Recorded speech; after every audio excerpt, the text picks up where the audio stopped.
Shalom, meus irmãos, que a paz da terra seja com todos, né? Que todos tenham sido uma abençoada semana, um Shavuot Lekulá, todos. Hoje vamos começar uma série de estudos sobre a casa sacerdotal, mas antes vamos falar sobre o início de tudo. Vamos saber sobre sobre Davi, né? O que Davi fez, o que não fez. E vamos saber também sobre quem foi o primeiro rei de Israel. Teria sido Davi, teria sido Saul e depois Davi? Seriam eles os dois primeiros reis de Israel? Será? Então vamos rezar. Eu te convido a fazer as preces conosco. A palavra rezar e orar, ela tem o mesmo sentido. A palavra rezar significa conversar, falar com o Eterno, assim como orar, certo? Então vamos lá.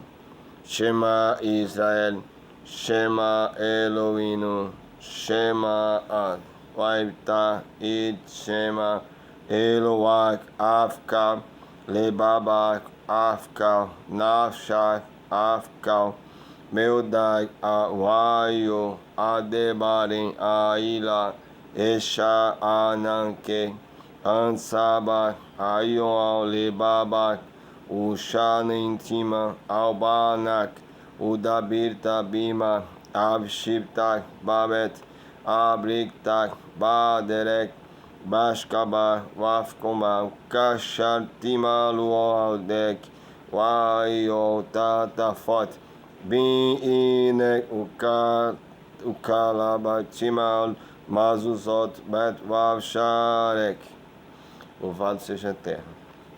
Para quem está no meu vídeo agora, o que eu citei foi o Shema Israel, foi o Ouve Israel, certo? Eu tenho um estudo aqui sobre, teria sido Shaul e Davi, ou David, os primeiros reis de Israel, teria sido Saul, os primeiros líderes de Israel. O que diz? Primeiro, o estudo baseado que eu estou falando agora é do nosso líder, o nosso Raham, o Shaul Ben Abraham, né? Que a paz do Eterno abençoe sua família. O estudo baseado está nos ensinamentos samaritanos e tem como objetivo apresentar de forma verdadeira, né? Clara e concisa, que foram os verdadeiros reis de Israel. Quem foram os verdadeiros reis de Israel?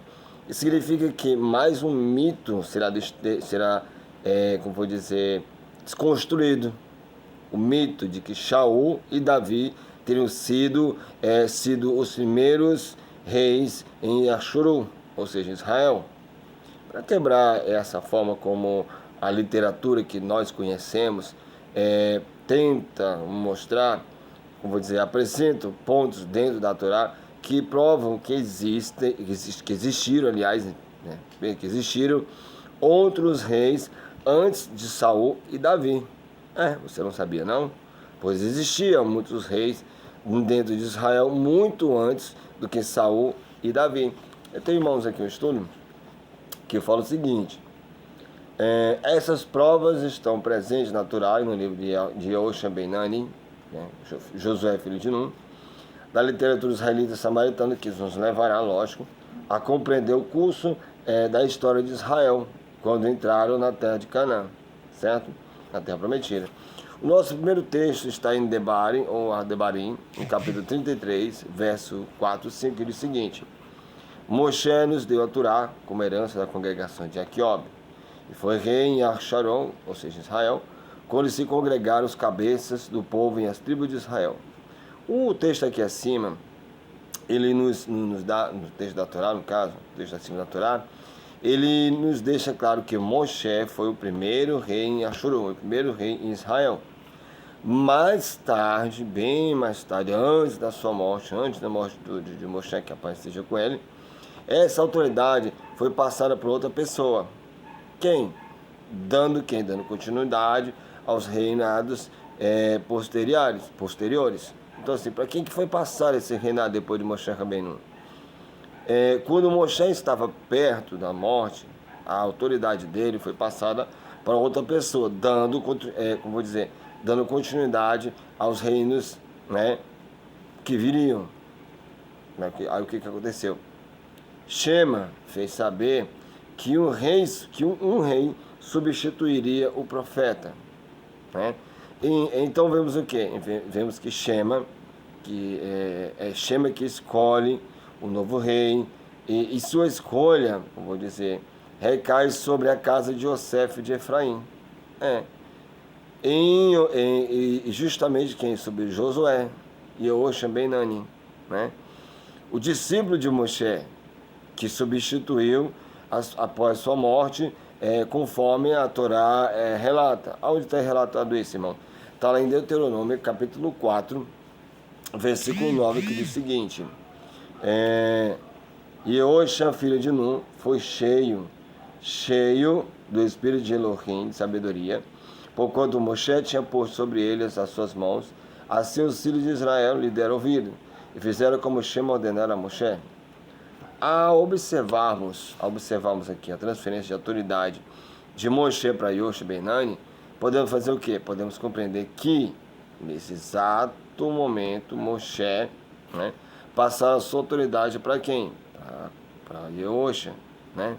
Para Yehoshua ben Nani, ou seja, como rei, né, e como general, tomado dessa forma Josué o segundo rei de Israel. Olha, interessante, Josué foi o segundo rei de Israel. Daí nós percebemos que a história que te contaram, que Saul e Davi foram os primeiros reis de Israel, é mentira. É mentira. Olha só aqui. Mais interessante também é que agora o registro do livro de Yehoshua ben Nani, Josué, filho de Nun, onde podemos ver os outros reis que vieram depois dele, muito antes dos reis Saul e Davi. As crônicas samaritanas, no livro de Yehoshua, livro da iluminação, é o livro de Yehoshua ben Nani. Yehoshua, o filho de Nun, vou ler um texto bem aqui que diz assim, ó: Yehoshua, filho de Nun, reinou 45 anos, e na aproximação de sua morte, ele reuniu os filhos de Israel, os colocou sob convênios e obrigou a obrigação de que eles guardassem cuidadosamente o que o profeta Moshe, que apareceu sobre ele, quando ele se despediu. E ele selecionou o que? 12 chefes. No livro de Josué que eu estou lendo aqui agora, fala que ele numerou 12 chefes. 12 chefes. E estou citando aqui o livro da iluminação, aqui uma página. 12 chefes da congregação das 9 tribos e meia. E quando ele os testou quanto ao seu conhecimento e aptidão para a administração, ele lançou muito sobre ele na presença da congregação dos filhos de Israel, Ebachar, ou seja, um prazo da beleza. E a sorte do rei caiu sobre um homem cujo nome era Abil, filho do irmão Caleb, ou seja, Caleb, da tribo judaica. E ele investiu com autoridade real e jurisdição, e colocou sobre ele a coroa, e tinha proclamação feita em toda a congregação para que ele fosse obediente aos seus mandamentos. E ordenou-lhe que fosse obediente ao ministério do Shema, e permitisse sair mais pensão em todas as suas circunstâncias, e não levasse a cabo um assunto que antes que ele tivesse dado a conhecer. E Yehoshua, filho de Nun, que apareceu com ele, morreu, e eles o enterraram em Kefigirá. E seu companheiro Caleb morreu, e eles os enterraram perto dele. E este novo rei entrou a administrar o governo do povo, e ele andou com eles de maneira perfeita. E o relatório da morte de Yehoshua chegou ao rei Mabi. E ele enviou e colecionou tropas e avançou contra o seu território. E este rei Ábil reinou seu povo, e Elohim o ajudou a obter a vitória sobre ele. E o temor caiu sobre os restantes de seus inimigos, e ele conquistou territórios e os adicionou às terras designadas. Ou seja, estou lendo uma parte aqui, a conclusão é: o primeiro rei de Israel foi Moshe, o segundo rei de Israel foi Josué, e o último rei de Israel, no caso dessa linhagem sucessora, foi Sansão, que foi juiz, que foi rei e juiz também. Ou seja, assim podemos compreender que Saul e Davi não foram, de fato, os primeiros reis de Israel. Não foram. Se alguém sabe assim, eles foram os primeiros reis de Israel, você já está sabendo que isso não é verdade. Não aconteceu, de fato, como as pessoas dizem. Agora é o seguinte, o Eterno escolheu ele?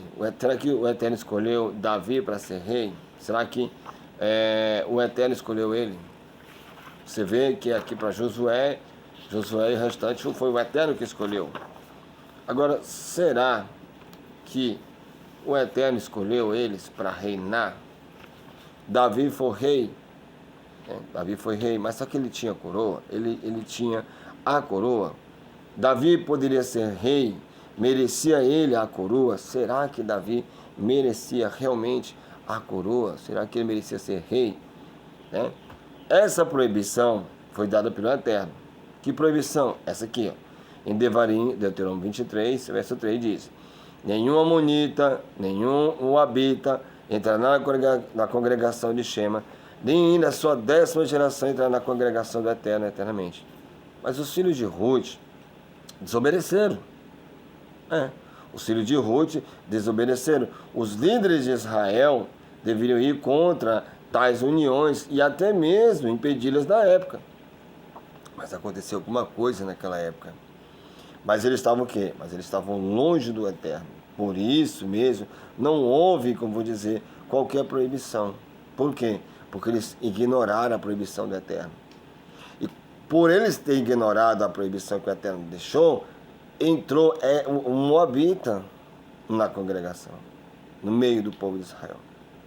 O povo de Israel já estava longe do Eterno. E por consequência, eles deixaram que essa maldição, que essa proibição entrasse no meio do povo. Triste, quando a pessoa não obedece os planos do Eterno. Né? Aí o que acontece? O povo desobedece e paga caro por isso, né? E aí, meu amigo, quando paga-se caro, sabe o que acontece, né? Então, olha só, mas eles estavam, como eu falei, longe do Eterno. E por estarem longe do Eterno, essa proibição não foi, né, obedecida. Aí o que acontece? Vai mal, né? Olha só, a lei do manzé, o que é um manzé? É a lei do bastardo. O manzé é um bastardo, na linguagem hebraica. O manzé, né, é um bastardo. E Davi era um manzé. Era um manzé. Ou seja, mas quando o povo estava longe do Eterno, e em consequência dessa desobediência, Jessé, pai de Davi, era, portanto, um homem nascido de um casamento misto e não oficial. A lei do manzé, que consta aqui, que penaliza os filhos ou as filhas de uniões, como vou dizer, proibidas pela lei da Torá, de consanguinidade e afinidade. Ou seja, quando o Eterno proibiu que o povo se misturasse com outras nações e fizesse seu casamento como bem entendesse, meus amigos, deu uma confusão daquelas. Que Pai só está esse nosso cego até hoje, está complicado. Mas não é difícil. A lei de Deuteronômio, capítulo 23, verso 2, diz o seguinte: nenhum bastardo entrará na congregação do Criador, nem ainda, olha só, nem ainda a sua 10ª geração entrará na congregação do Todo-Poderoso. O Eterno deixou bem claro que não é para ter um bastardo na congregação de Jacó, né, de Israel, né, o vento que está dando forte, certo? Então é o seguinte, eu tenho aqui em minhas mãos os livros, e ele diz o seguinte: hoje em dia em Israel, como vou dizer, e em todo o judaísmo, filhos nascidos de uniões proibidas são penalizados e identificados como manzé. Manzé. Então, um judeu casar com uma mulher que é cristã, ele é ser um filho bastardo. Porque ele não é israelita, ele não é seguidor da Torá. Fica. Então é o seguinte, como eu falei que a palavra manzé, que é uma palavra traduzida incorretamente para bastardo, né, na Bíblia judaica, e portanto proibido de entrar na congregação de Israel, ou seja, não são parte de Israel, ou seja, o manzé não faz parte de Israel. Não. Vemos agora a impossibilidade de Davi ser considerado um israelita. E muito mais ainda a impossibilidade de ser rei de Israel, pois era neto de uma moabita, proibido eternamente de entrar na congregação de Israel, como você já viu no texto anterior. Seu pai era nascido de um casamento proibido. Não sei se você não sabia, não. Pois é, era nascido de um casamento proibido. Ele, portanto, era o quê? Um manzé. Igualmente proibido de entrar na congregação de Israel. Você vê como é que funciona a história? A desobediência dos filhos dos dois filhos de Noemi que se casaram com duas moabitas, acabaram por gerar um Manzé, ou seja, um bastardo gerando bastardo. Filho nascido de um casamento não autorizado na casa de Israel. A corrupção da liderança do povo de Israel, ela foi tamanha que não se importaram, como vou dizer, com as palavras do Criador. Não se importaram com a palavra do Criador, que proibia a união de pessoas com moabitas, justamente, e nem com os jebusitas. Dá uma olhada em Jerusalém, porque os jebusitas são o povo de Jerusalém, e Jerusalém era conhecido como Jebusita. Então, aí tem uma pessoa botar na palavra J, ficou Jebusita, porque no hebraico não existe a palavra J, então é Yerushalayim, entendeu? Então o povo de Jerusalém, que era Jerusalém, eles estão casados com pessoas vou dizer, proibidas, mas vou dizer nem todas, né, porque alguns casaram com seus próprios, né, da sua descendência, mas outros casaram com outras pessoas e deu no que deu. Diga isso para o pai de Jessé. O fruto dessa união espúria e proibida foi o nascimento de Obed, que era avô de Jessé, pai de Davi, né? O Manzé, igualmente proibido de entrar na congregação de Israel pelo próprio Criador. Se por 2 gerações os líderes de Israel fecharam seus olhos em obedecer a Torá, não seria, diferente quando o povo, imitando outros povos, escolheu Shaul, ou seja, escolheu o rei Saul, para quê? Para ser rei, tirando assim o governo oficial das mãos do Todo-Poderoso. O povo não se importava, nem sequer perguntaram para o Eterno se o Eterno achou bom Saul, seu rei de Israel. Como já expliquei para vocês, Saul e Davi não foram os primeiros reis de Israel. Nem pediram autoridade, já os outros o Eterno escolheu, e esses dois o Eterno não escolheu. O que acontece? Para então Davi ser escolhido rei, foi o quê? Foi um passo muito rápido, a partir de que? Da primeira escolha errada. Num instante foi um pulo para isso. Os atos de Davi, como vou dizer, entretanto acabaram por quê? Por desqualificar, né? Por desqualificar ele e ele ao trono. Não foi merecido. Pois por toda vez por toda a sua vida, ele fez crimes visivelmente passíveis de pena capital, pena de morte. Você lembra, né? Ele invadiu, não vou dizer não, invadiu não, ele é como meu pai. Ele mandou matar o marido da mulher para ficar com ela. Ele cobrava altíssimos impostos a um povo que já estava pobre, sofrendo. Se juntou a outros povos pagãos. Comeu do pão da própria seção, que era proibido, e o que é proibido. Mas Israel continuava sem seguir a Torá. E só por isso, por conta de líderes de Israel estarem de olhos fechados aos mandamentos da Torá, é que Davi, né, esteve no trono como rei de Israel. Desobediência pura. Mas Israel continuava sem seguir a Torá. Vejamos aqui os atos, vou citar aqui os atos que comprovam que Davi não havia, estou gaguejando. Os atos de Davi que comprovam que não havia, naquele período, como vou dizer, a obediência à Torá. Por quê? Porque ele cometeu crimes dignos de pena de morte e não foi julgado ou condenado como diz a Torá, nem por Israel e muito menos pelos seus juízes. O povo deu ao vídeo de mercador ao que estava acontecendo. Vou dizer aqui primeiro, o Eterno não mandou Davi sair em guerra com os filisteus, ele foi porque quis. Mas ele matou, sim, eu já soube essa matança. Segundo, o Eterno não mandou Davi derrubar com uma pedra. Mas usou a mão de Deus, estava lá. Bom, isso é o que o cristianismo prega. Mas não é assim, verdade? Terceiro, o Eterno não mandou Davi decapitar o gigante, que segundo a enciclopédia judaica, era seu primo, sendo, portanto, um crime familiar. E a decapitação, feita no estilo cruel dos terroristas do grupo ISIS, eles cortam a cabeça das pessoas. Agradeçam a Davi por ter inventado essa história de decapitação na cabeça das pessoas.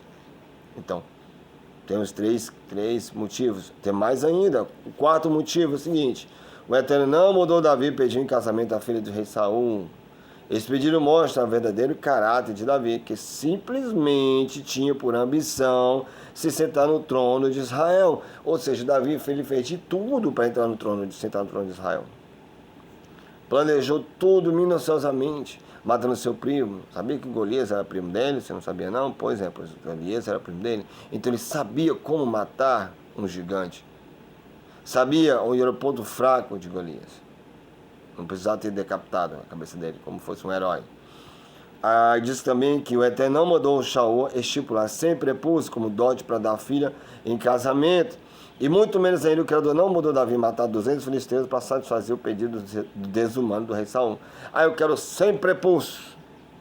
Dá uma, trouxe 200.